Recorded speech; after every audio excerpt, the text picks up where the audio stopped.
This is Matrixlord212. Hello, everybody. Did it capture? This is Matrixlord212. Hello, everybody. So, we're supposed to do the Real Beans cast. I'm not sure where Marty is. I've been waiting for him. So, we're going to do a live stream anyway without the Real Beans. We're going to talk about some things that were released on Facebook. There was stuff coming out about Spider-Man Freshman Year, which is an animated Disney Plus show. There always is a Spider-Man animated show every year or a couple of years, so it's to be expected. I'm not sure. I don't have any stills from it. I don't know what it looks like, but I'm heavily interested in it. Also interested in the new character, the Goblin Queen, which makes her debut, I think, in Amazing Spider-Man 89 or something like that, Spider-Man Beyond. So I don't know who she is, but I can't wait to see what she's like. There was also some other stuff popping in about Disney Plus. They made some announcements. Ironheart, which I'm not really thrilled with at all. Never really liked her as a character, and never really thought that she took off. And I'm not the only one. I know that I guess one of the Disney people also feel the same way. There's Marty. I'm sorry. My Twitter was messed about and I wasn't getting your messages. They just came through one bang. Oh my god! I was sitting here for like a while, and then I'm like, all right, let me change the Real Hoovians to just a regular live stream talking about the stuff that's released today until you're ready. So right now we're talking about, there was a whole bunch of announcements for Disney Plus, Spider-Man Freshman Year, which is a new animated series, X-Men 97, which is bringing back the old X-Men animated series, which I'm happy about. Can't wait for Moon Knight with Oscar Isaacs. Not crazy about Ironheart. Never really was. I don't know if you know who she is in the comics. Bits and pieces I know of, not that much. Yeah, it was a 15-year-old girl that was supposed to be smarter than Tony Stark and took over. I don't know. So let me get Chris in here. Chris! Oh, boy. What's going on, bro? Tell me with this announcement, all these announcements. What's happening? Oh boy! Well, I'll tell you what. If you're a Marvel fan, today was a really good day. Yeah. If you're a Star Wars fan, you should be pretty concerned right now. So let me guess. I don't really know what the Star Wars thing is, but is it anything to do with Daisy Ridley coming back with all of them, or no? No, it has nothing to do with that. It's the fact that, like, what did they do today for Star Wars? Well, what did they? I don't know. Exactly. Nothing. They didn't do anything. Oh, for Disney. So Disney did their thing with Marvel, but Star Wars did nothing. Yeah, it was like they did that Obi-Wan sizzle reel, which leaked last night, right? And while that was all well and good, like, there's nothing wrong with that. Where the hell is Andor? Where the hell is Book of Boba Fett stuff? Where's those are the main things that they. So who's dropping the ball really with that? Kathleen Kennedy's in charge. Well, I don't want to blame her completely because I don't think she's 100% in charge of what gets onto this stuff. But my thing is this, and this is just me speculating as to what could be going on. In my mind, there's two.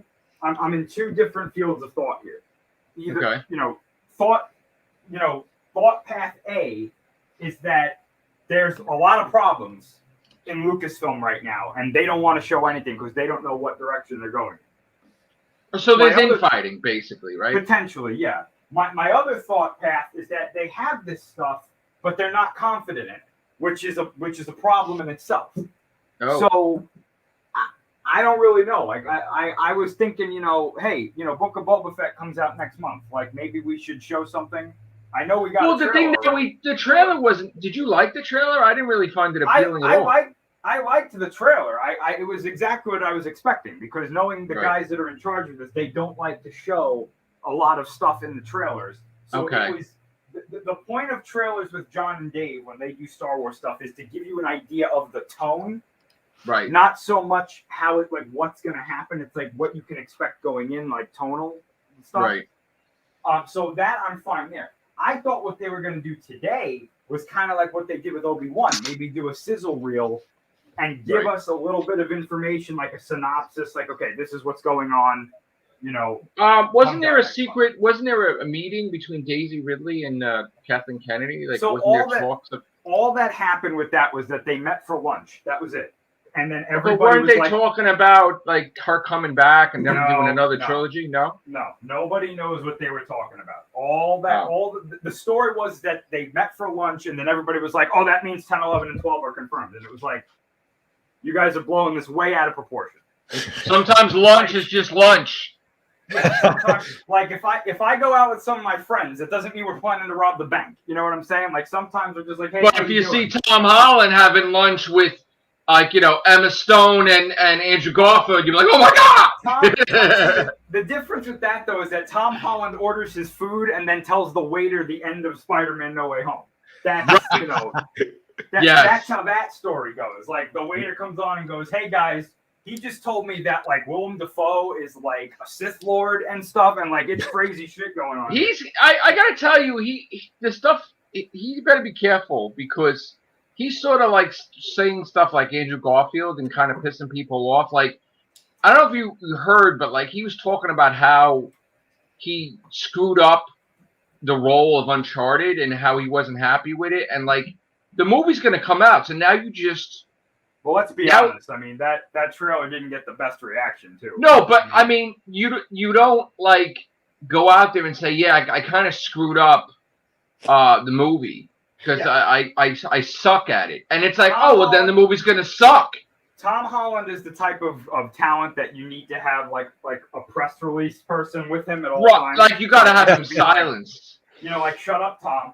Exactly, because I was like, oh well, if you're not confident in a movie, why should I go see Uncharted then? Right. Like you think you suck, so then maybe everybody will think you suck. It's like okay. So I had a mate of mine suggest there a few weeks ago that Tom Holland would be a great Doctor, and I'm like, no. Like he can never be the Doctor. He's too young, and he doesn't know what the hell it is. Probably. No, like you can have him in an episode, but don't make him the Doctor. Don't make him. I think he's too big now to take the like. I'm not saying that there's something wrong. But I worry that he could be fired. Like I mean, he's not. Like he keeps. I don't think they're ever going to fire Tom Holland because those movies, as much as I have my issues with them, they bring in a pretty penny for Marvel. Right. So I mean, I think like he'd have to screw up really badly. Why Ironheart? Who the fuck? Wasn't there a battle between Kevin Feige and the Disney person? Because the guy's like, Ironheart sucks. No. Like, why are you doing that? No. All of this stuff that you're seeing there is part of Kevin Feige's plan. That's why I'm excited for it because it's not going to be the Ironheart in the comic. Okay, good. Kevin Feige's going to do something with that's going to make it like, yeah, you want to watch this. Trust me, Is it going to be Stark's daughter? Yeah, I was just going to say that. No, because they've already cast. She's supposed to appear in Black Panther too. What I'm saying is because he slept around before Pepper Potts, so could it be like a child of Tony Stark? I highly doubt it. I don't think she's going to be related to him at all. Although, I do think I have my conspiracy theory from Endgame is that this is going to be the beginning of, hey, Tony Stark's consciousness is still alive somewhere. Yeah, that's what they should do. Being in her Iron Man suit, in my opinion, right. I think that's what they're going to do. That's what they should. That's what they should do. Yeah. So did they? They didn't show anything for Spider-Man, did they? For freshman year. All they showed was the freshman year logo. Right. And then that was about it. Yeah. That's it. Okay. And X-Men is what, the same voice actors or no? Which by the way too, that is Tom Holland's Peter Parker. Like that is the genuine like MCU Spider-Man. Okay. In that show. Like that's him in his freshman year. Apparently they're going to show how he gets bit, what happened to Uncle Ben. Oh, okay. So that's the canon. That's canon. The canon MCU like origin for this Spider-Man. Yep. Okay. Now what about Daredevil? Anything with him? No, this was just for Disney Plus stuff. So like, if that's gonna, I'm sure that's gonna be on there in the future, but it's too early, right? They're just in talks, I guess now. Yeah, they didn't show anything yet. There's no scripts, there's no anything. Actually, I'm gonna be honest with you. I think they're further along with that than they're letting on. Like, I think they know everything that they're gonna do. They just haven't. Oh, they're secretive. Okay. Yeah. Now we know that I'm sorry, Marty. Go ahead. No. I'll just say I'm gonna say I'm happy about the Agatha Harkness spinoff as well. That was announced. Yeah. Yeah. Then now, will Wanda appear in there? Don't know. See, I don't know. I don't know if that takes place before WandaVision or after. Mm-hmm. So I would think it's before. Yeah. I think it's going to be before. Because isn't she supposed to turn up in Doctor Strange? Agatha Harkness? Yeah. That's the Didn't rumor, they say yeah. something that Didn't they say something that they're teasing WandaVision season 2? Or is that just bullshit too? I don't think they're doing that because if what happens in Doctor Strange 2 happens, I mean, there's really no point. Oh, Well, really? what's What? supposed to She happen? dies or something? How deep do you want me to go into it? Go for it. So the rumor right now is that she goes to like she's going throughout other universes in that movie to try and find her kids. Okay. And Doctor Strange and them are there like trying to stop her. And eventually she goes to a universe where she finds a variant of her that doesn't go like crazy looking for her kids. And she's like a complete like hero in that universe. Like she doesn't like do the whole WandaVision thing or anything. And her kids are alive in that universe, right? So this with Wanda, her? Yes. But So is it the real kids or is it that universe? Yes, no, kids? it's the 100% genuine kids. Like they are actually real in that universe, right? Okay. And she either winds up killing that variant of Wanda or like absorbing her or something. And when she finds her kids and she's like, "Oh my God, I'm so happy to see you," they're like disgusted with her. Like they want nothing to do with her. They're like, "Fuck off. We don't want to be with you at all. You're not our mother. You're some kind of crazy zombie monster now," because she's like, her body is literally breaking down because of all the Darkhold stuff that she's reading.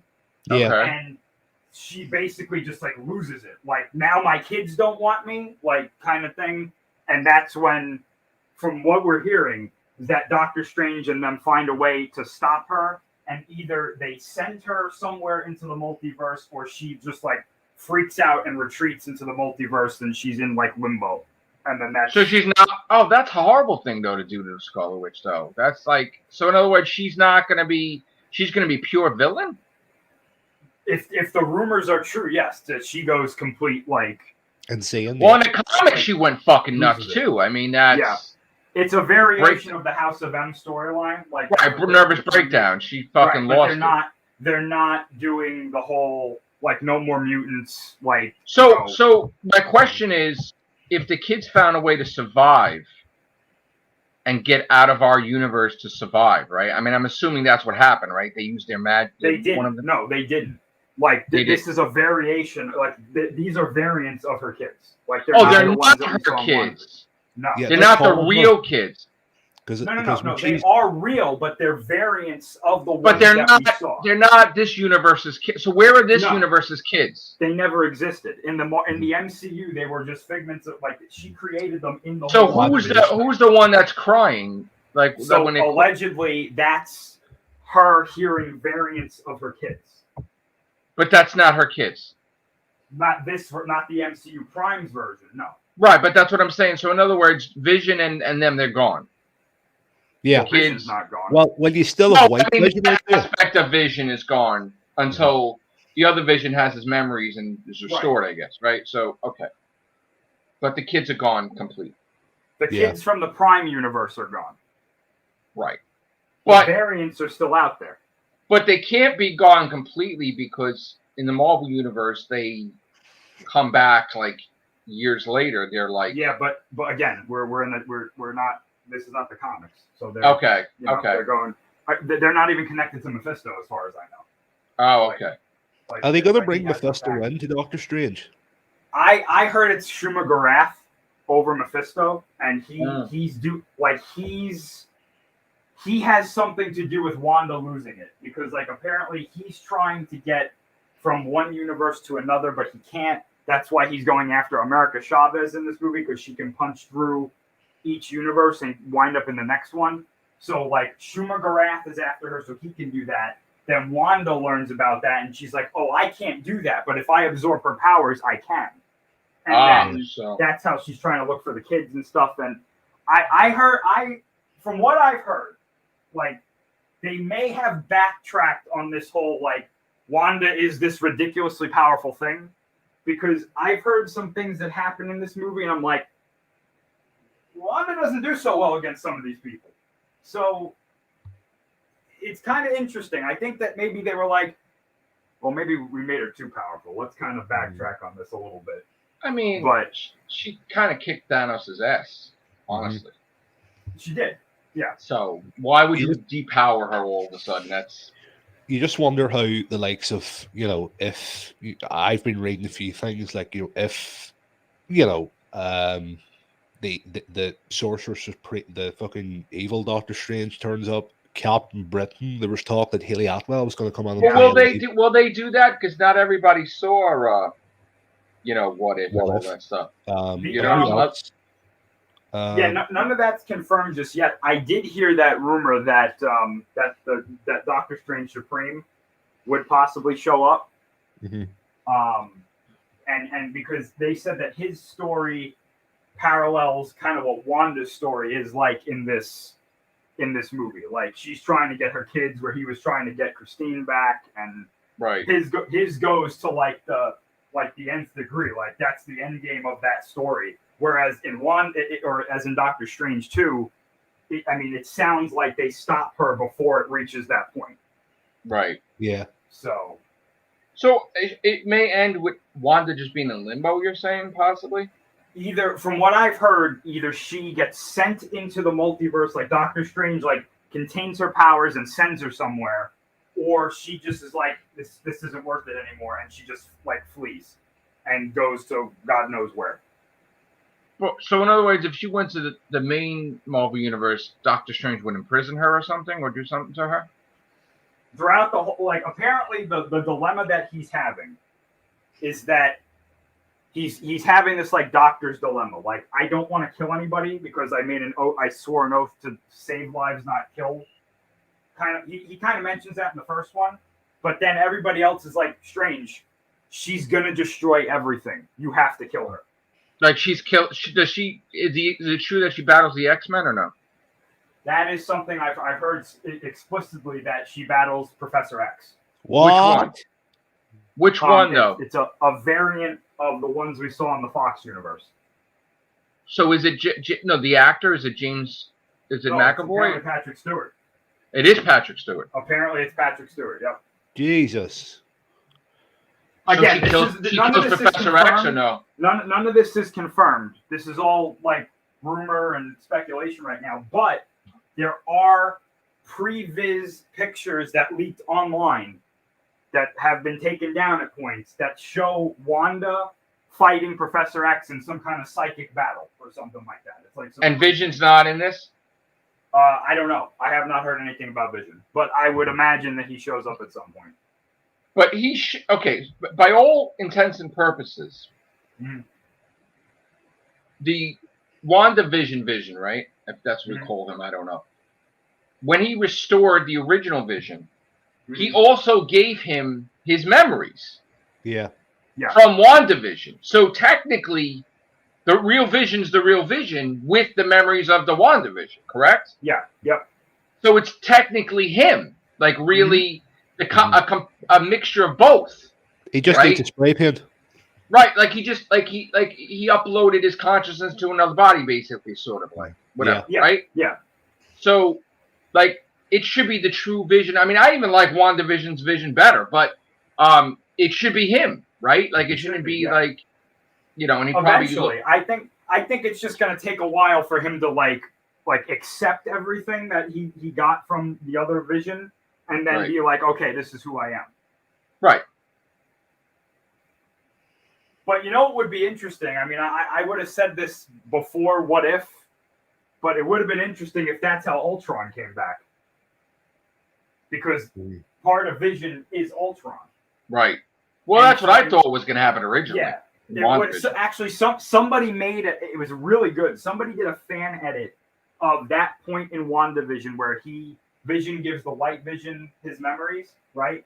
And instead of his eyes turning gold, they turn red. And Ultron's voice comes out and says, "You're unbearably naive," and then he takes off. And I was like, great. That would have been crazy. That would have been great. They would have been screwed. The Avengers would have to form immediately. Yeah, They that would have to been deal with that immediately. Nuts. Like if that happened, I honestly think that people would have really liked that finale a lot better than they did. Can I just say? And I loved WandaVision, by the way. Yeah, so I loved it, but can I just say that last episode of What If with Ultron just fucking, just becoming the fucking God Almighty and destroying everything. Like that was great. I love that. I mean, I even thought that's something they could have done for a live action film, but they done it for.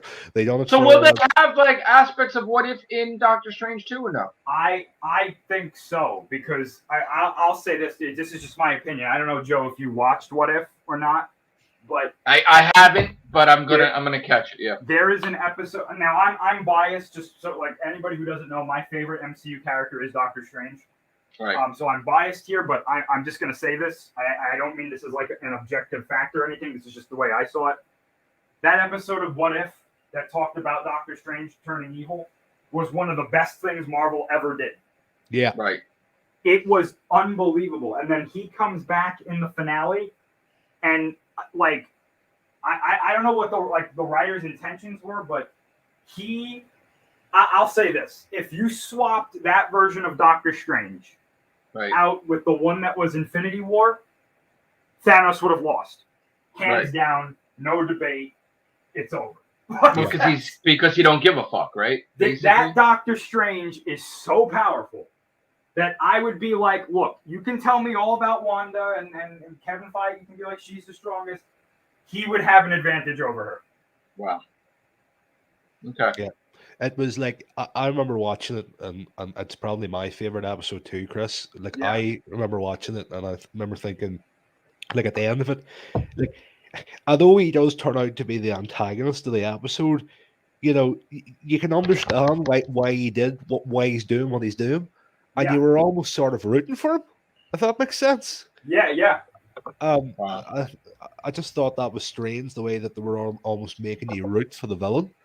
Yeah. But yeah, very. You can see both sides to the coin, and it was an emotional episode, and very. You got why he was doing what he was doing. Yeah, 100% agree. I mean, and Joe, there's also they bring in an aspect of Doctor Who into the show. Like there's a major thing that is now canon in the MCU. That's something that's canon in Doctor Who, and they handle it. Fixed points in time. Oh, okay. Like they handle it flawlessly. Right. Like and it works. Like it's not something that they just threw in there as like an Easter egg. Like, oh, I'm a Doctor Who fan, so I'm going to throw this in there. Like they put it in there, and then they gave it its own like life in the show, right? Where it's different. It's like the same idea, but it's different.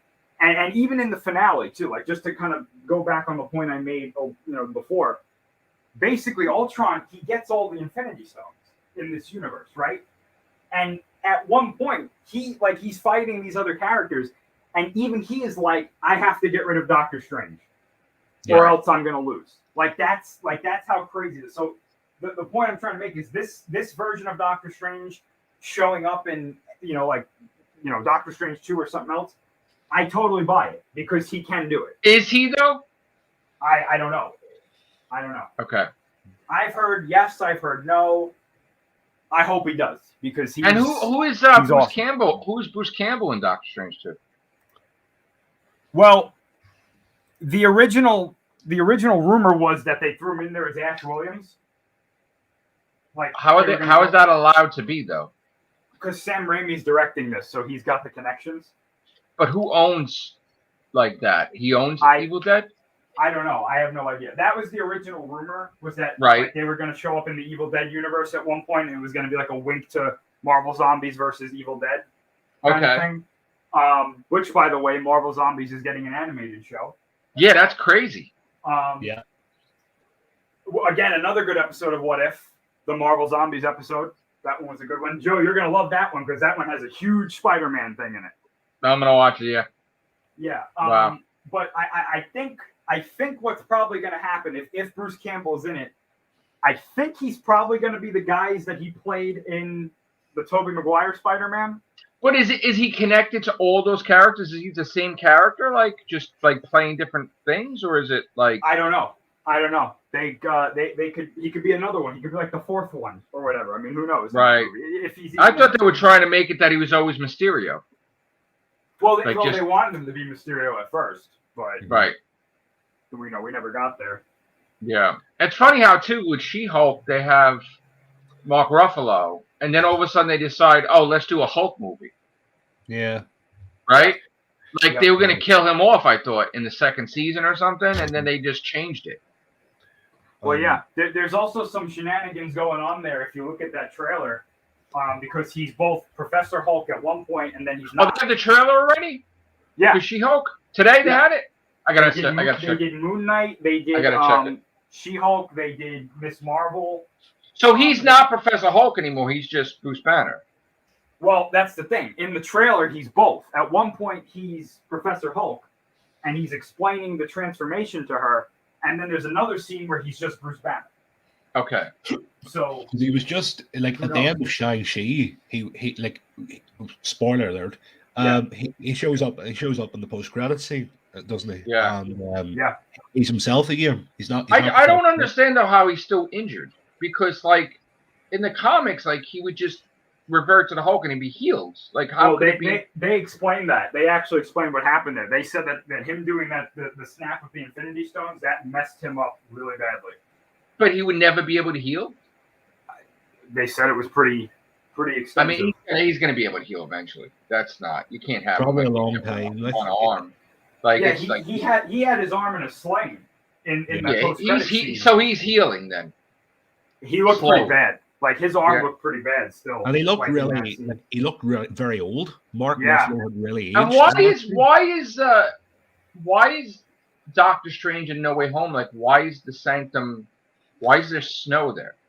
See, there was a theory going around that I remember hearing a theory that that wasn't Doctor Strange at all. That it was, people were saying, oh, it was Mephisto, and then there was other people saying, oh no, actually it's Agatha Harkness in disguise. No, but wouldn't that, like, I know that the Hulk fell through the Sanctum Sanctorum, right? But they, like, how could he not fix that? You want to know what I think it is?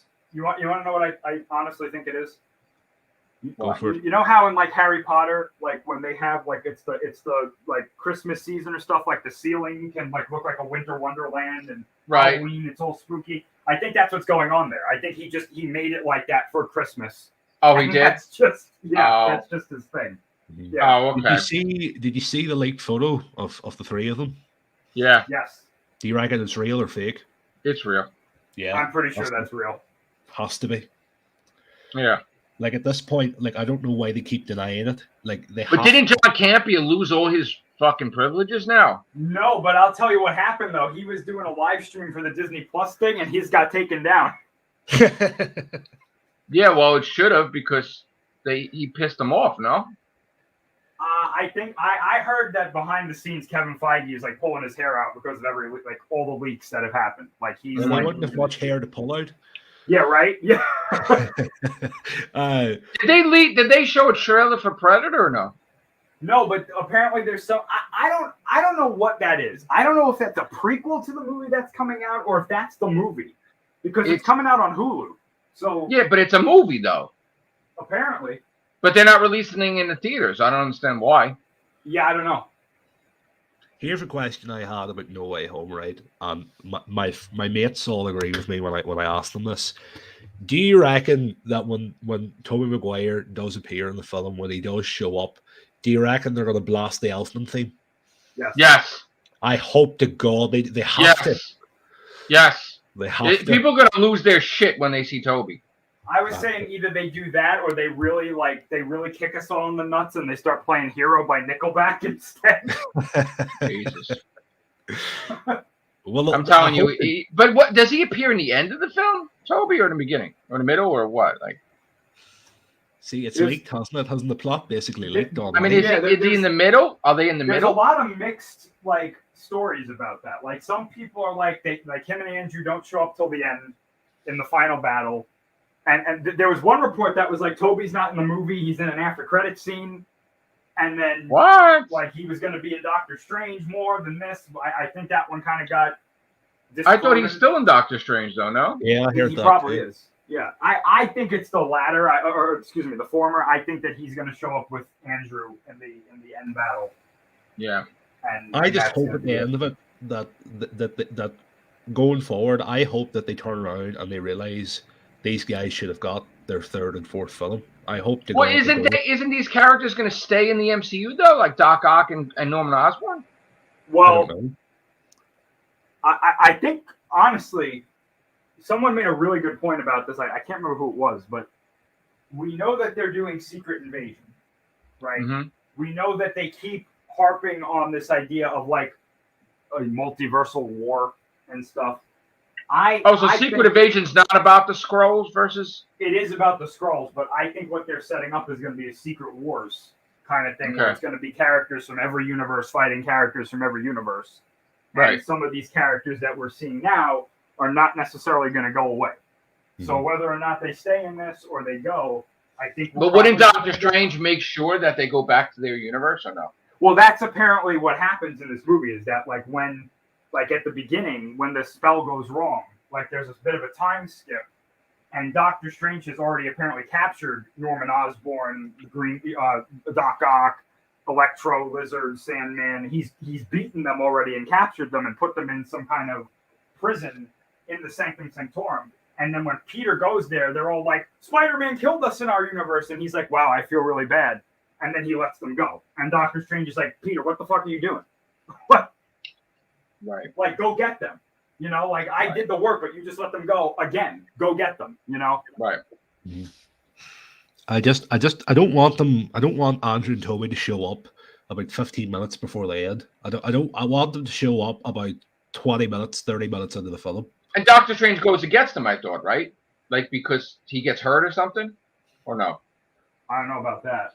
That's the way I thought it was going to be. This is one of the theories, was that it wasn't Strange at all, that it was Strange Supreme or some sort of imitation of Strange. It's not him at all. It's just some sort of. It looks like him, it sounds like him, but it's not him. And this is the reason that Strange is sort of looks like it's. And Wanda's not in this though. Who? Wanda's no. Okay. Wanda? Yeah. Oh, I thought you said Wong. I was like, he's in the. Wanda? No, Wong is in. I know Wanda. Is Wanda in Spider-Man? She might be in an after-credit scene. Mm-hmm. Okay. I mean, he looks like he's not the right Doctor Strange. I mean, he looks different, right? He looks a bit off. That's what I thought. He looks a wee bit. You know, it could be that. Who knows? Who knows? We could all be wrong. They might have just decided to age him a bit because he's a wee bit grey at the sides now in this one, isn't he? He's got a bit of grey hair going on. So everybody is coming back in the MCU except for Captain America, or Steve Rogers is like, because I heard he's going to be back though. I mean, probably at some point. Because the guy was pissed off that did the guy that did the series, you know, Winter Soldier and Falcon. Oh, yeah. He was pissed off because he made a comment on Twitter. He's like, "You didn't even give me a chance to showcase Sam Wilson, right? Like, and you're doing this already?" Like, he was pissed off. Sam's getting the movie. Like, no, but what I'm saying is he was vocal on Twitter that he was fucking pissed that they're bringing Steve Rogers back already. We don't even know when he's coming back, and to be honest with you, he is coming back though. Yeah, but what I'm saying is, we don't even know what form he's coming back in, because there's a lot of rumors right now that they're like, he's going to show up as Hydra Cap. Oh God. Well, I heard he's going to show up as Hydra Cap, but I heard also that he's going to be back though, because they have to deal with the bigger threat. Because is it going to be him, or is it going to be old Steve, or this is the thing? Because they could always make old Steve. They do that thing that they did in Endgame. Remember how they made Ant-Man old? Yeah. And Ant-Man like a baby. They could just reverse his age with that thing, right? Mm-hmm. I mean, hypothetically. Because I'm just wondering how is this whole, like, because you guys know a hell of a lot more about Marvel than I do, and I'm just wondering how the whole Kang thing is gonna. I would think that if you're gonna fight Kang with the X-Men, you have to have the original Avengers. Like, and not only that, but I now that they're at peace with Black Widow is at peace with them and everything, and she's re-signed. I think that she's going to come back as the real Black Widow. I think they're going to get her out of that thing. Because here's the thing: how I think they're going to use the variant Black Widow that they had in What If. Yeah. Yeah. How are they going to do the thing with Gamora? Because the Gamora that's ran away in Guardian is a variant Gamora. It's not. Yeah. So how are they going to have that where he's Yeah, technically she is. Yeah. She's not really our Gamora. And why would he go searching for her if that's not really? I think they're just going to reintegrate her into the movie. Like I don't think they're going to make a huge deal about that. I think the main point of that in Guardians Volume 3 is going to be like her and Peter falling in love again. I don't think that they're going to. But the real Gamora is in the fucking Soul Stone. That's kind of fucked up. Yeah. Right. Well, I don't think they're doing that whole if you die you go into the Soul Stone thing. I think that they're done with that and they're going to just be like, no, it's the variants and that's it. Okay. Have you seen Eternals yet? No. I have sort of seen it. Yes. Mm-hmm. I've seen it. I'd love to chat about the end of it, but if you haven't seen it, you guys liked it? No, it was okay. Really. No, it was okay. I'm glad that one person ended up basically how shall we say it killing himself off, because there's another role at the minute that's just recently become vacant and I want him to take it. Yeah, I want to tell you, but if you haven't seen it, I'll not. Yeah, I didn't see it. So, but the thing is, how is it doing in the box office, though, Chris? I mean, not as well as they hoped, as far as I know. I don't think not that good, right? I wouldn't say that it's failing by any means, but it's not like a smash, like, oh my gosh, this is the greatest thing that Marvel's done kind of thing. Yeah, I'll just yeah, don't say too much. I don't want to know about the Eternals. Yeah, I mean, because I do want to see it, but dude, you're gonna hate it. I'm gonna tell you right now. Like there's another Doctor Who reference. Chris knows I my likes and dislikes. There's another Doctor Who reference in this show, and I can tell you right now, it's one of the notorious 3 that we hate that we reviewed on the podcast. It's one of the notorious 3 things that they did that we were both like, what the fuck? Like, get this shit out of here. Oh shit! I'm a big fan of Richard Madden. He plays Icarus in it. Yeah. Personally, as I was saying, that guy to me is the next James Bond. That guy there is, a lot of people chat about Henry Cavill and Cillian Murphy, Aidan Turner, but Richard Madden to me, like he done a BBC show a couple of years ago. I think it was like co-produced for Netflix called Bodyguard.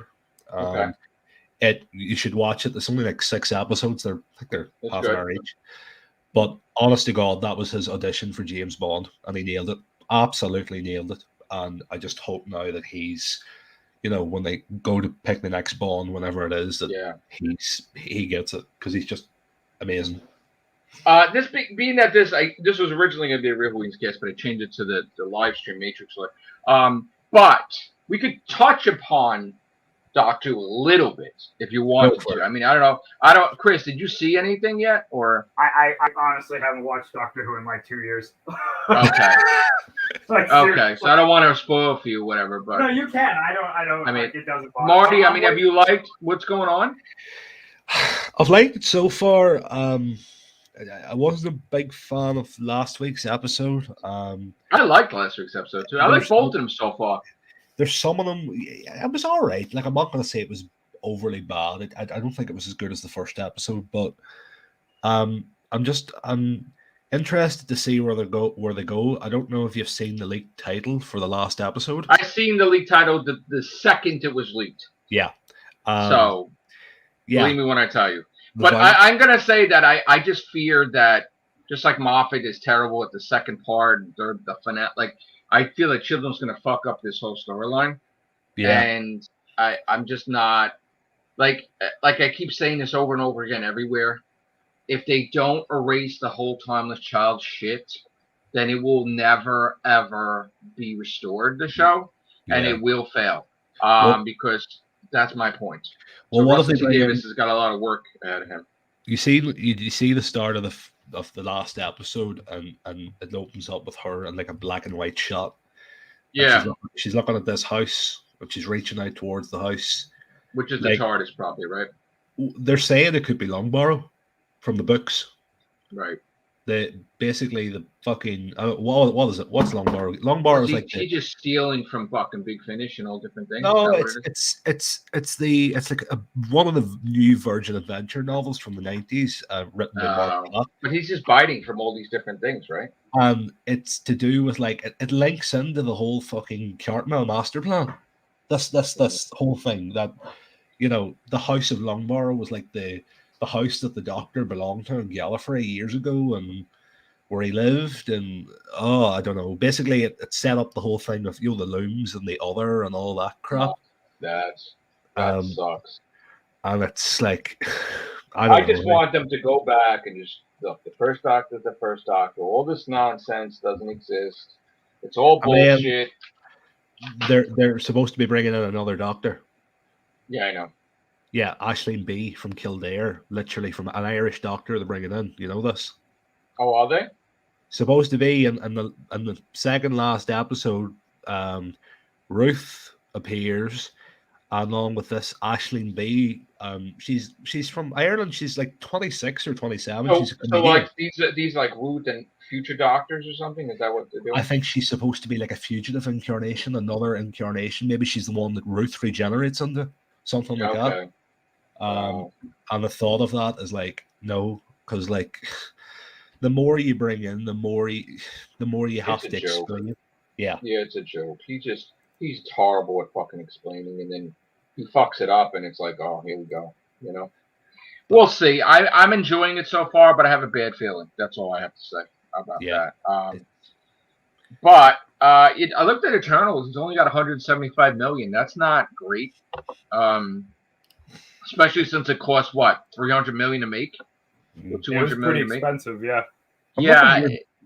It's not a success at all. Like, I mean, and it's dropping off every week, so I don't think this is going to tank. It's only 85 million in the United States. Like, that's not good.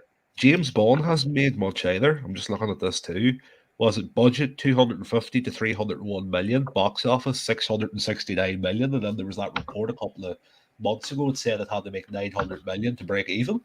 Well, actually, no. I mean, Bond has 668 million. That's a lot. I've seen that's that. A lot. The reshoots and stuff though cost them a shit ton of money, and the delays and everything. So what Marty's saying is right. I mean, it probably had to make a shit ton of money just to break. So in other words, it has to make $1 billion, like more than Skyfall, right? More near enough the same as Skyfall, or a wee bit more. But so it's. I don't know. What did you think of it, Billy? Thank you for donating, bro. Appreciate it. I know. How you doing, bro? The thing is, Billy? The thing is that with the pandemic and everything, a lot of these production companies knew that they were going to take a hit, and so they were just like, we got to get these movies out and see what we can make on them. Yeah. Billy's like, Disney Day was a bust. Where's John Campea when you need him? Yeah. He was on all day. It's just at one point they took his stream down. Wow. He eventually came back, but I mean, it was, yeah. So now are they going to bring the Shield, like Agents of Shield, and like that's canon now? Still? Well, it's a variant universe apparently. But it's not the MCU universe. It's just a variant universe. As far as we know now, yeah, that's apparently what they're saying. Okay, so that is real, but it's just not. It's canon. Yeah. Okay. Mm-hmm. Hey. There you go. What did you think of Bond? Have you seen it? I didn't see it yet. Yeah, I didn't see it. Honestly, I mean, I've been working more hours. I got promoted. I've been working a lot. So it's a lot of things have been put to the back burner, unfortunately. But I do intend to get caught up soon with the holiday coming up, like Thanksgiving and everything. I'm going to be watching everything. Yeah. So I mean, it's a decent. Like, listen, I'm not gonna go into it because I'll probably end up spoiling it. Chris, he said, "Who said that? It's a variant universe." Billy said that to you. There was some story that came out that I think like Screen Rant, one of them did, and then like one of the people over at Marvel was like, "Yeah, this is pretty much the way it is," and then that was it. Yeah. So it's a variant universe. Yeah. But Bond was like it was a proper send off for him. Like, listen, it's no Casino Royale, it's no GoldenEye, but it was, it was better than Spectre. It was a good send off for him. And it's how they go forward now is going to be the and now reboot again. Yeah, well, I think, to me, if you go and do another Bond film now, if you, like, a couple of years' time, you do another Bond film with, say, Richard Madden, I don't think you can set it in the modern day, because I think they need to change it up a bit. Like, if it was me, I would do a trilogy of films set in the 60s for the next Bond. I don't know if that worked, though, now, because, I mean, like, with everything going on, you have to kind of still go into the future, no? Oh, I know, but, like, I don't know. It's because what you're trying to do is, I know what you're saying, but what you're trying to do is, because the thing that worked back then was the fact that even in the 60s, he had superior technology, right? Yeah. That helped him with his gadgets. But the thing is that if you try to do that now and try to make it like, oh, this is so advanced technology, people are like, well, even though it's from the 60s, it's like, I don't think it'll work. I think it would have to be present day, honestly. Yeah. It's I don't know. I just think they should, like, I don't know whether they should do standalones or connect it. Like, maybe you could do like a 3-film arc and connect them up properly, because what they do with Craig's Bond films is that they've sort of loosely connected them. Right. And I sort of think that you should sort of have like the big bad appear in the first film, and then, maybe then have him, Bond face off with this guy in the third film or something like that. Right. Like a build up, right? Like building up the villain to the climax in the third movie.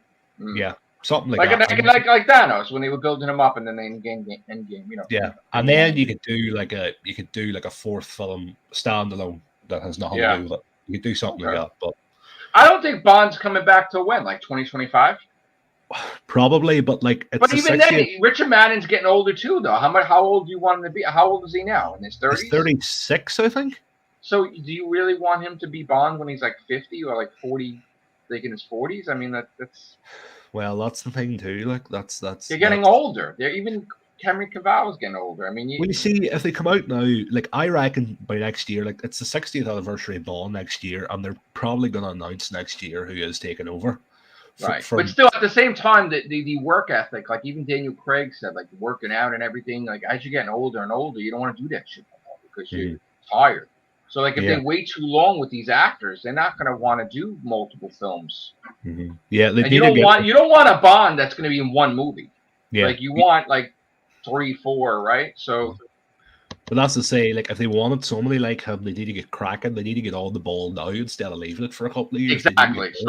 Get the script ready, film it like next year. Like, honestly, that's if you release it 2025, okay. But by the time 2025 comes, you're starting to film the second one with the actor. So I mean, that's what they should do. So now, Spider-Man: No Way Home is definitely not getting delayed, right, Chris? I would be very surprised if it did now. Could you imagine? But everything else was delayed, though. There was a lot of stuff that was delayed. Yeah, they delayed Transformers a whole year, which I was kind of bummed about that, because I'm like, that movie's an enigma to me. Like, they're saying, like, oh, it's going to have the, like, the Maximals and the Predacons in it, or the Terracons, too. But everything I'm seeing, it's like truck, car, truck, car. I'm like, where are the fucking Maximals? Right. Like, what? Like, are these any of them, or are they going to be completely, like, you're not going to use a practical effect for any of them, or are these characters even present in the movie? Like, what? Where are they? Yeah. Yeah, it's. I don't know. It's because they delayed Doctor Strange till May now. It was supposed to be coming out in February. Or March, yeah, I think it was supposed to come March, out. I know it's been delayed. Yeah. And then, well, I thought they would have mentioned the day. I thought there would have been some sort of mention about the next season of Loki, but I haven't seen anything. They did mention that, actually. They had it in like a reel of logos, and it said Loki season 2. So they did drop a little bit of a mention about it. So they dropped the trailer for Moon Knight and She-Hulk, or no? So all of them were connected to like this Marvel presentation that they had. where they showed everything that happened in 2021. Then they did a really long clip from Hawkeye, which actually looks really cool. I like the way Hawkeye looks. Yeah, then it went into Moon Knight, She-Hulk, Miss Marvel, and then they did like this thing, like all these other things that were coming up, and then that was kind of it. Yeah. So I gotta check that stuff out. Everybody was like Star Wars fans were just kind of sitting there like, cool, are we next? And it was like, no, we're done. Bye. That's terrible. Yeah. Like that you have no Star Wars stuff. I mean, that's the brand. I mean, you got to have something for Star Wars to show. I'll tell you what, too, though. Like, they had the scissor reel for Obi-Wan leaked last night, and then they showed it officially today. And I got to tell you, I mean, I think that the biggest thing that they showed was they confirmed that him and Vader are fighting. And, like, there was a piece of concept art. It was art, but it wasn't footage, right? They didn't. It wasn't footage, no, but it was art. And basically, they left the scissor reel like, yeah, if you don't think they're going to fight, you're out of your mind. Like, but the fight is supposed to be where he thinks he's dead, right? At the end or something like that. He thinks that Obi-Wan. The concept art that they showed was Obi-Wan wearing what looked to be like a different kind of Jedi robe, fighting off against Vader on what I think everybody keeps saying it's Mustafar. I don't think it's Mustafar. I think it's a ship that's crashing, personally. Okay. But it was great. I mean, the concept art was all fantastic. It was just like, can we see just a little of what this is going to look like? So it's basically whatever way the battle ends. I guess the Vader feels that Obi-Wan dies because, like, when you see Star Wars, he's like, "It's a presence I haven't felt in." And then it's either going to be that, or he's going to he knows Obi-Wan lived, but he's going to lose track of him again. You really think so? Like he wouldn't be? That's the way I think. Yeah, because I never got the feeling. In episode 4 that he thought Vader was dead. Like Tarkin thought he was dead. But I think Vader always knew he was out there. Oh, Obi-Wan's alive? Like just somewhere? And he just left him alone, kind of? He didn't leave him alone. He lost track of him. Like he had no idea where he was. Right, okay. From what I've heard, though, like, this is supposed to be, like, super, like, force powerful Obi-Wan. Like, apparently he's, like, ridiculously strong in this show. Well, okay.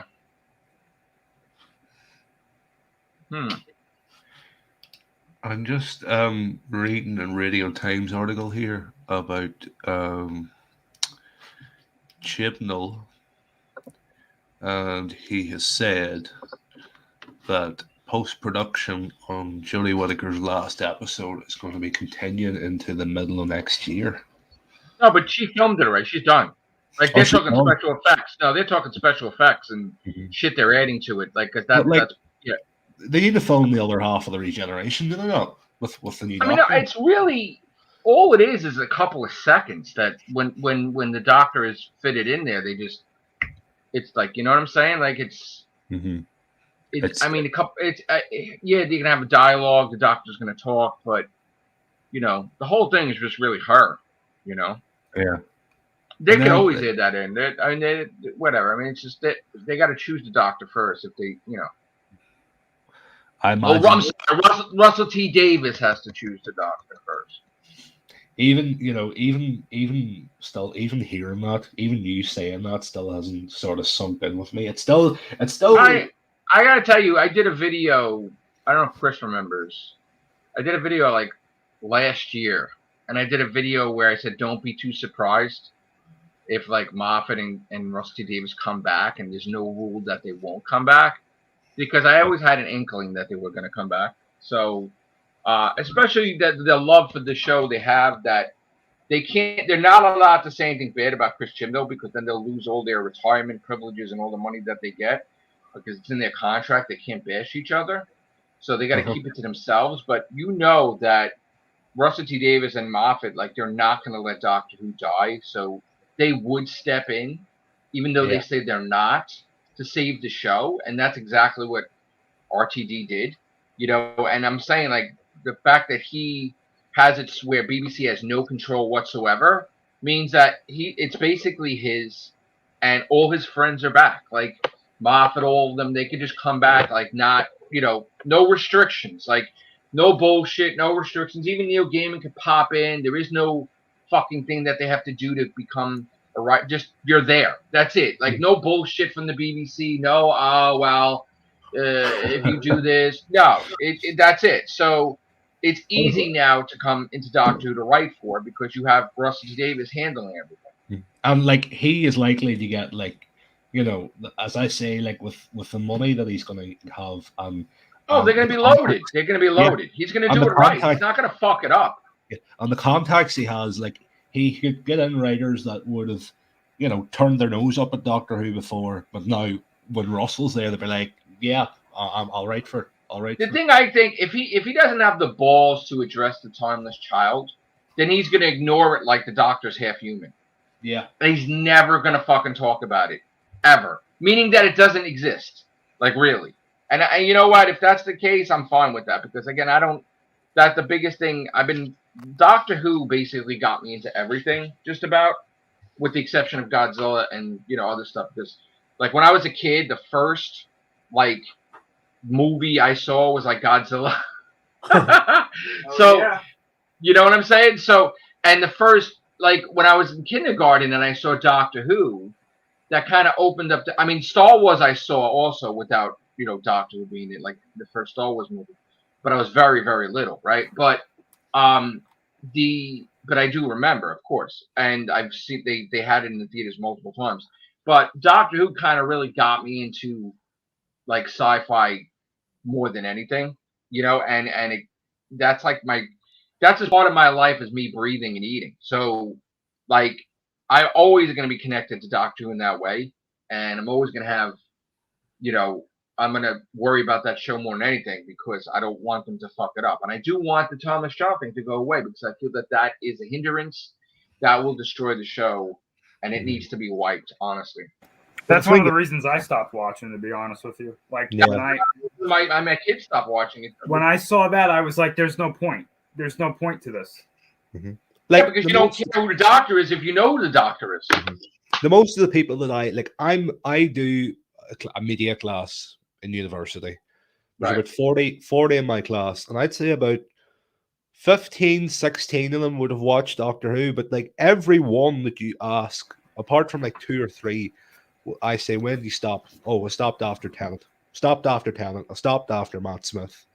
You know, but the majority of them's Tennant.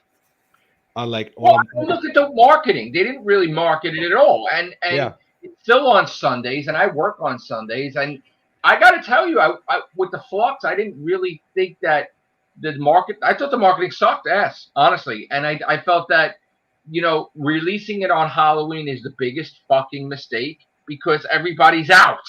Yeah. Like, why would you fucking do that? Like, I get it. Well, not really that they had to call it the Halloween Apocalypse because they just could have released it another time, I thought. If you would have released it, it would have been better if they would have released it now, November, instead of fucking putting it on Halloween. And I do feel that people did watch it after, but there's some of them still haven't. Some of our Real Whovians members are just haven't gotten to it yet because they're not that quick to be inclined to see it because they're turned off. That Timeless Child thing turned people off, and it even turned me off. Where even though I'm still my favorite show and I still want to watch it, I'm kind of like, you know, I did watch it on my way home but like I'm not, you know, if it was something happened and I couldn't watch it, it's not like I'd be upset about it. Do you know what I'm saying? It's like, oh my God, it's not must-see TV anymore. It's kind of like I'll get around to it TV. Right, it's losing its appeal very quickly. Yeah. It's but like WandaVision, I ran to WandaVision to watch it. Doctor Who, I'm kind of not running to it. I'll be like, oh, I have a moment. Okay, it's like wow. Even I couldn't even do the Real Whovians cast after I saw it because Scott didn't even watch it. So I'm like, well, I can't even do a cast because nobody's seen it. Yeah, it's like the show that has taken the place of Doctor Who being the primetime show over in, well, I'm in Ireland, but it's like the MCU. I think the Disney Plus that stuff has been taken over. The show that has taken that spot now on the BBC is Line of Duty, which is just a massive cop show. It's brilliant, absolutely brilliant, and it's pulling in 14, 15 million a night overnight. Wow. Overnight. That's before you get to the 7-day ratings. Wow. The promotion they give it, the budget, like it's filmed. And I don't understand why they can't promote Doctor Who properly. Like, yeah, that's lazy. Like when they put it on the stupid fucking screens where they're walking in a mall or some shit. Yeah. Like, it's dumb. It's just fucking dumb.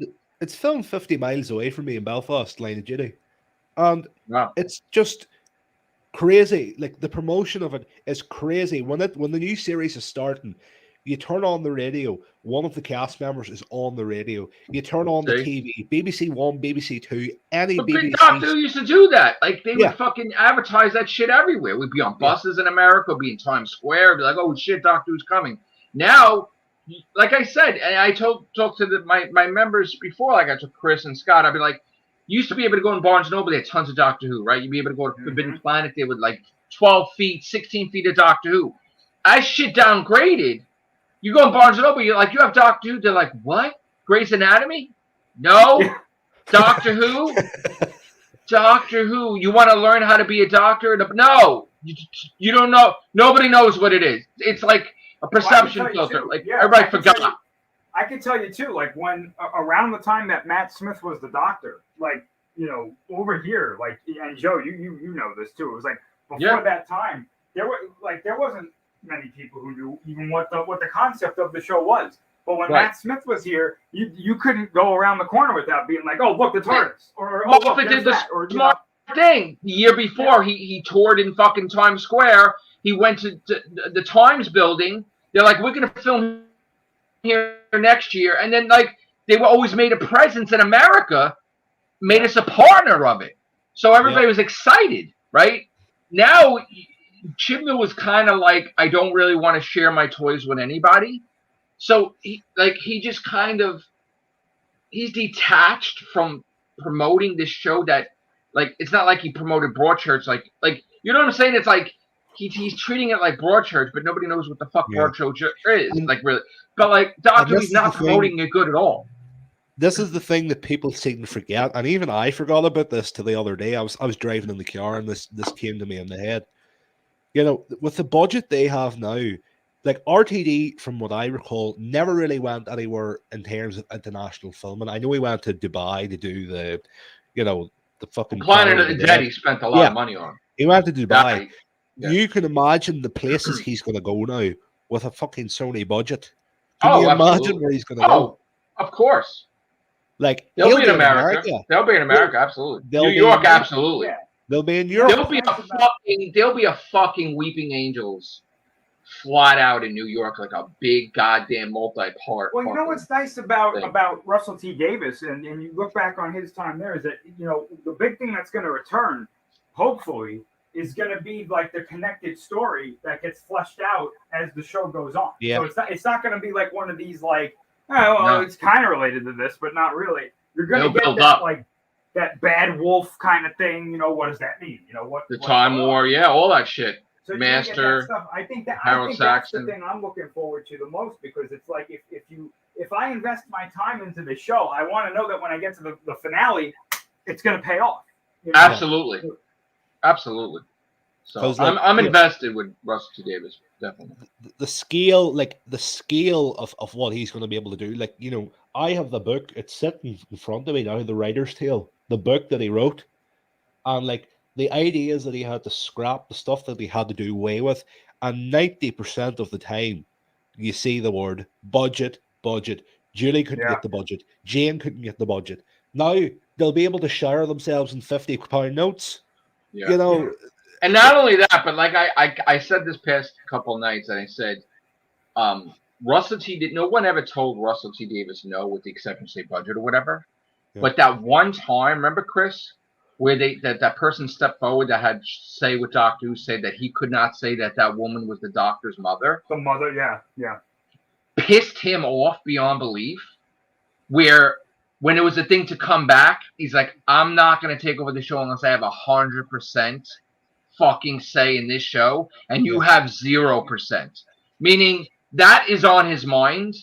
Like, you fucked up his plans, and he wants no interference from the BBC. He doesn't want anybody to step forward that they're allowed to have control over Doctor Who. No, he's complete control. Where if he wants to make that woman the Doctor's mother, that's the Doctor's fucking mother. And it's nothing you could do about it. And I know that was a big thing for him to come back. He needs 100% say. And he got it. He got it. BBC has no say whatsoever now. It's literally, as I say, like, the way it sort of works is that when he was with them before, he would have had that passed off by Julie Gardner and Jane Tranter, who was the controller of BBC One. Now, when he's back, it's literally a case of sitting in the office, looking to Jane and Julie and saying, I'm doing this. I'm doing this. All right, I'm doing this. That's it. And they would say, yep. I think that this was a strategic move to be like, look, we're not going to come out and say that Doctor Who recently has not been what we wanted because that would make us look bad. But we're going to make this move to try to get the fans that left back. Yeah. Because this is someone that they're comfortable with. That's basically what this is. I mean, they don't. And they know that Chibnall fucked up. They know. Yeah. But they can't say anything. They can't say shit. I think that they looked at the responses and the reactions from a lot of this stuff and how the brand as a whole has cooled off, and they're looking at this now, going, we need to somehow get this to work again. Yeah, at least better than what it's doing now. And they set the spark when it was in isolation with all these different stories they were doing and releasing. That's what basically prompted everybody's like, oh, I wish Russell T Davies back. I wish Moffat's back. There's a lot of posters shouting around on Twitter and the likes of Gallifrey Base about, oh, he's looking for an A-lister. He's looking for an A-lister. I don't know about that. How could he get that's an A-lister? I don't know about that. I think that shit doesn't matter. As long as he's writing it, he'll know who the Doctor's going to be. I like what Billy said. He's like, if we don't have Pink on the couch, we riot. Yeah. I finally made that mug that time. I put Daddy Pink on the couch. We talked. What we're talking about, Marty. I don't know if you saw the cast, but I was always joking how they didn't have the budget to have a big enough couch, and Danny Pink was like 6'7" or some shit, and Clara's like 4 foot whatever. And when they did that thing with the fucking Christmas episode, last Christmas, he couldn't even fit on the fucking couch. Like he was the length of the whole fucking couch, right? And she was like a tool. He looked right. He was like a basketball player, and she was a midget, right? And she's like in his lap, like it's a midget. And I'm like, oh, I'm making this a fucking goddamn Christmas mug. And I said, I'm gonna call it Pink on the Couch. And and that's what I did. I fucking made a Christmas mug about it because I was like, oh, this is the greatest fucking thing. I love Danny Pink. How many frog level 9s do you think we're gonna get after Russell T Davies takes over? None. I don't think we're not gonna get shit. We're not gonna get shit. And if Moffat writes, it's under Russell T Davies, so it's gonna be perfect. I hope that, like, whatever length, that I hope that what they've asked him to do. If they've asked him to do anything, I think BBC probably would have said, I like to think they would have said that, right, you can have creative control, but the condition is you have to find your successor. Whatever time you leave, we don't want to be running around. Well, this is the thing. Russell T Davies owns it. So, yeah, like, he's never leaving it, even if he doesn't do the showrunner. He owns it. So, if Moffat or Gatiss, he's always a part in it. Like, he's like that manager that would, like the owner that would show up in a restaurant and sit in the table. Like, he'll always have say. Oh, you know what I'm saying? He's not letting it go. Like, it's his company. And he didn't sell his company either. They kind of merged, right? Yeah. So, he's got an influx of cash. It's his company. Still. He is the Kevin Feige now of the Doctor Who universe. This is his shit. No one's going to tell him different. So, I got to tell you, and I don't mean, I know I'm going to offend some people, but the writing got so fucking bad with Chris Chibnall that I was joking around. I'm like, I'm waiting to see like the Doctor look in the toilet and see a pile of shit and start talking it and saying it's an alien fucking thing. Like, because I'm like, what else could he fucking do? Like Chibnall. That's the fucking thing you probably do. Like shit will start talking shit. Because I'm like, oh, did you know that when you shit and you flush it and goes in the sewer, it goes into another dimension and it's all people? Like I just, because the shit that he wrote is so fucking bad. It's like, Jesus Christ. How do you make it and I keep saying this over and over again, right? He tried to make the Doctor so woke that he made her woke where you can't make the Doctor woke because the Doctor's not socially awkward because the Doctor's traveling and dealing with billions of different races and people and had tons of fucking companions. So you have somebody that says, Doctor, I'm dying of cancer, whatever, is it coming back? And she don't give a fuck? But yet Sarah Jane goes blind and the Doctor's like trying to comfort her? Get the fuck out of here. Like, come on. I know. It's you like, gotta be kidding me. If you could understand, like, you could understand the whole socially awkward thing if this was like, I don't know, the first Doctor. But like, this character has lived for thousands, if not billions of years. They've been through every scenario you could probably think of. Well, okay, we're gonna disagree because he didn't really live the billions of years in the confession. Let him finish his point. Because I know what you're saying. Thousands of years. Right, okay. It's just the point is that, you know, the Doctor has seen enough experiences of people's lives and what goes on and shit. That's sort of the point I was trying to make, is that, you know, this idea of, oh, I'm socially awkward. Well, you shouldn't be, because how many people have fucking traveled with you in your TARDIS? You should know this. Exactly. You shouldn't be socially awkward. So, but then why do you give a fuck about strangers, but you can't show love to Graham? Like, if we didn't know any better, we would think that Jodie and fucking Bradley Walsh didn't get along, because what kind of a fucking exit was that she didn't even show any goddamn emotion for Graham, but she showed emotion for Ryan, because Ryan's like, well, I'm kind of fucking pissed off at you. You fucked us over. And she's like, I know. And she's upset because he told her off. Like, I don't need you anymore. I mean, I guess we're friends, but you're an asshole. And she was upset by that. But when Graham's like, I'll go too, she was like, oh, Graham, she didn't say shit. There was no Chibnall did not write that well at all with Graham. And I guess that's why Graham's coming back, because you need a proper send-off for Graham, because that's just bullshit. Sorry. I mean, I just think that, like, she's never really, like, Jodie's Doctor, like, Jodie, don't get me wrong, you can't blame, I blame more Chibnall more than I blame her. I can't blame her at all, because let me tell you something. When I was younger, I hated Colin Baker for choking Perry, right? And it wasn't his fault, because the writer did it. And then years later, when I saw him on Big Finish, I loved him, right? And I kind of felt I gave him a bad fucking rap. But it's if they're written under different people, there's a difference. But and I'm not talking about written under Chibnall people. I'm talking written under Russell T Davies or other people. Because right? At the start of this whole era, I sort of went out on a whole rage, and I was bashing Chibnall, I was bashing Jodie Whittaker. But now, you know, coming towards the end of this era, I regret the stuff I have said about Jodie Whittaker. It's not her fault. It's Chibnall's fault for writing her in that way. I've always said that. And, you know, like, the thing I felt that should have happened, the fact that Ryan and Graham stayed for 2 years, you know, her doctor never really developed for me as a character, and I felt the only way you could have done that was by killing one of the two of them off and see her going into this. You know, you could have used that as a point to further her character, you know, sort of take her down a dark path if you wanted to. But they haven't. Ryan and Graham got off scot-free, whereas you look at the likes of, you know, who stayed, like Rose stayed for 2 years, Amy and Rory stayed for 2 years, Clara stayed for nearly 3, and they all had consequences for them leaving. Right. Whereas Ryan and Graham walk out the door, go back to their normal lives. Well, that's what the thing is. Like, they should be dead now, because now they're trying to do stuff without the doctor. They're gonna fuck up, and they should be dead.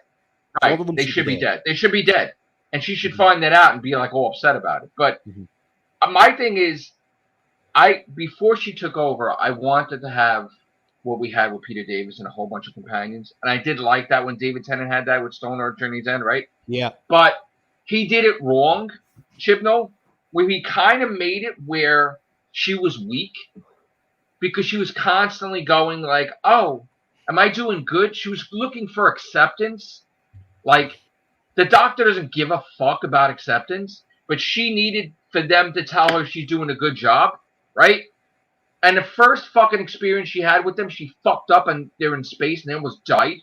And they would have been dead if it wasn't for, like, that bubble that protected them with oxygen or whatever the fuck with that ship or whatever. Yeah. But, like, she constantly looked like she was failing, constantly, or she looked like she needed them to say, "Hey, great job, pat you on the back." You know, Yeah. the fact that this doctor experienced human shit, like besides being socially awkward, being the first doctor to be in a depression where you sat in a cell for hundreds of years and didn't try to get out, Yeah. like that's fucked up. And Like people always say that she was the weakest doctor because of that, because Captain Jack had to save her. Yeah. Like, and it's not her fault. There's Chibnall.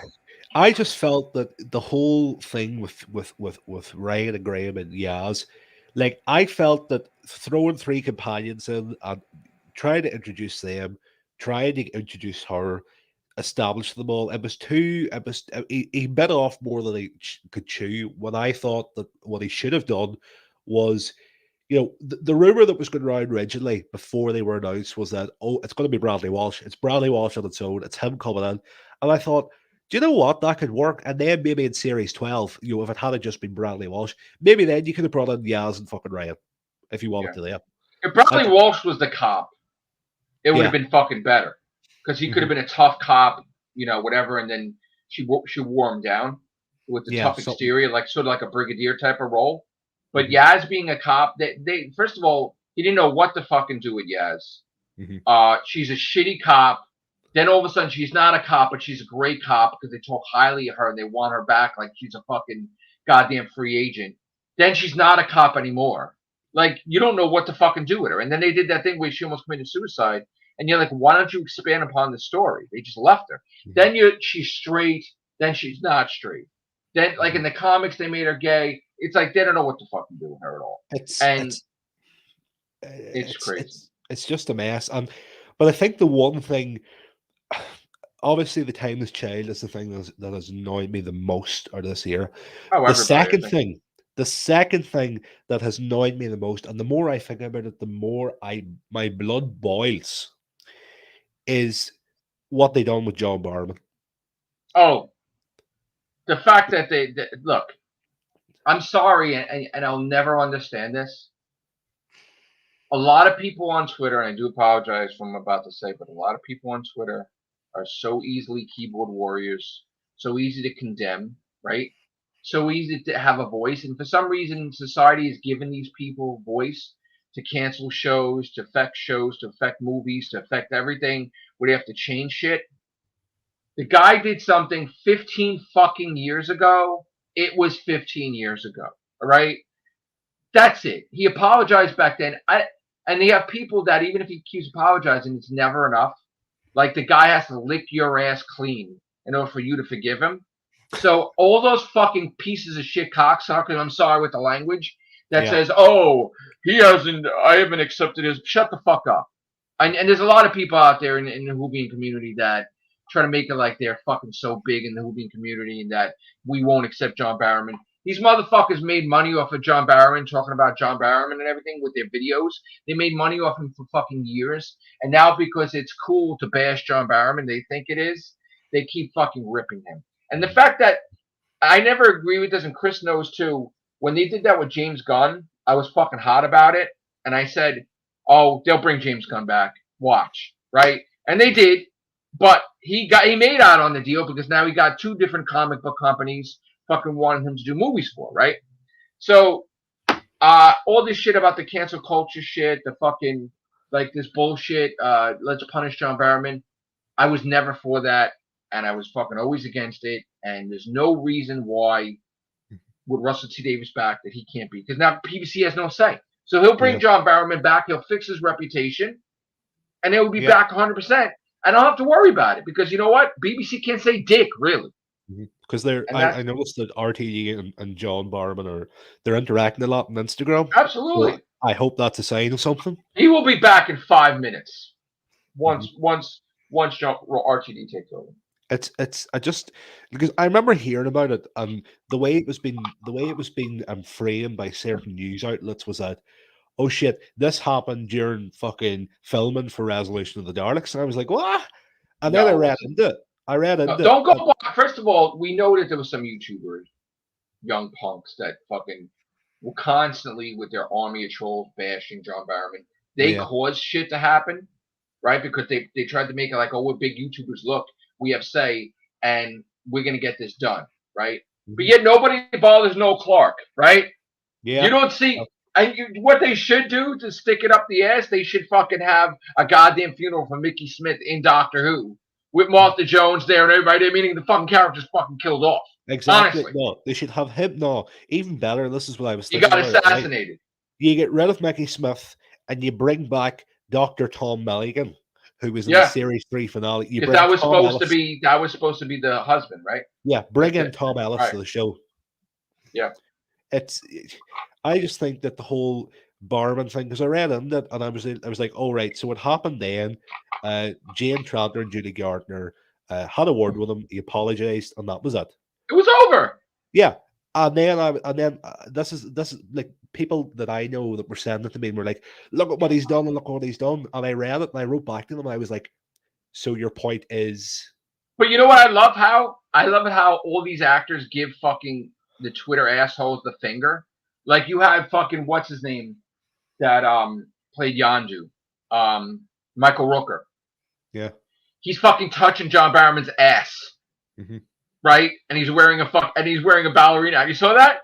I think I have. Yeah. Just give it a fucking finger, like, oh, John Barrowman did crazy shit. Let's do crazy shit. And you have like fucking, people from Arrow and shit. They're at the convention. They're touching his ass. They're fucking hugging him. They're doing all kinds of shit. Please. It's so stupid. None of the actors complained. Like they want to do stuff with him. These stupid fucking little bitches. These people that are on Twitter complaining. I can't accept it. He's a horrible person. Shut up. No, it's not fair. And because the guy fucking he had a lot of. It affected him mentally. Sure, he had to go to. I think he was with a shrink for a while. Look, here's the thing too. Yeah, and he loves Doctor Who, and the thing is that he has other things. Like he his husband's a model too, so like they make money there. They're not gonna be homeless. I mean, it's not like gonna be like that. I mean, the money might be not coming in as freely, but they have money. So it's like, and he could always do voice work and he could always do other stuff, I hope that at some stage that Absent Friends audio with Big Finish comes out, because Christ, I just want to hear him and David Tennant again. Big Finish, that's fucked up that they pulled that too. That's terrible. But I know he did some show. Didn't he do some brain teaser thing or something, John Brown? He's a quiz show. He's doing the All-Star Musicals thing for ITV again. Okay. They did sack him sack him. They say that John Barrowman will not be returning to Dancing on Ice. That's stupid. Which is I just don't get that at all. But I imagine, if what I would say is, if he can do these shows with ITV and RTD can get him back into the fold. RTD will get him back. He'll be fine. He'll be fine. Yeah. He'll be grand. I wanted to change the subject a little bit, Chris. Snake Eyes movie did horrible, like $40 million. And I thought Snake Eyes was supposed to get a sequel. I thought that Snake Eyes, this G.I. Joe was supposed to be rebooted with The Rock, right? Or not rebooted, but a sequel, long lost sequel or something. So G.I. Joe is just not. I thought they were going to try to do something with that, but that's not doing well. Like Snake Eyes and all that. That, and also, when the hell is Taika Waititi's Time Bandits coming out? Because I thought he was supposed to be doing a series bringing back Time Bandits. I don't know. There's some stuff. I have to get caught up with the news, too. I have to watch these clips today. Baymax came back, too, as a series? Okay. Interesting stuff today. All right. This has been a nice, long live stream. Thank you, Marty, for taking part. Thank you, Chris. All right. We will, I guess, at some point in time, if we don't do a Real Hoopings cast, you'll see us Thursday. All right, because that seems like the best a set day for the Real Hoopings cast, because I'm off usually. I am supposed to be sleeping soon because I do have to do overnight now, so I have to do overnight tonight. So I'm probably going to play a little gaming and then go to sleep and prepare. So thank you guys. I thank you, Chris. Thank you, Marty. Thank you, Billy. for the donation. Thank you, everything. All right, guys. Have a great day. Take care. Bye for now.